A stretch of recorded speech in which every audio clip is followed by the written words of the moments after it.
આપણે આજે જવાનું છે બહાર, એટલે સવારમાં વહેલો વહેલો આઉટિંગ થઈ ગયા બાબલા જેવા થઈ યાર.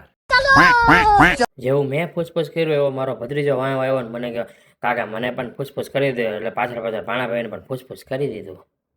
હા ભાઈને હવે સેના દાતા હવે કઈ સમજાતું નથી.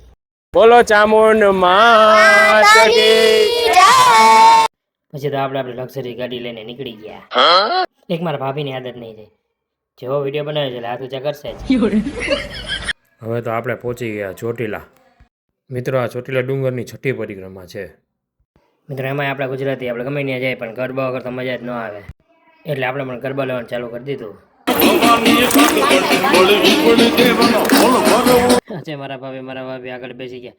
મને કે લાવો મંદિર રહેવા દો, તમે ના હલાવતા તમે હલાવશો તમે લગભગ ગોંડલે નહીં પહોંચી. મિત્રો ચોટીલાથી થોડેક જ કિલોમીટર અંતર આવેલું છે રહેમિયા મેલડી માતાજીનું મંદિર, અને તમે પણ અહીંયા દર્શન કરવા જરૂર આવજો.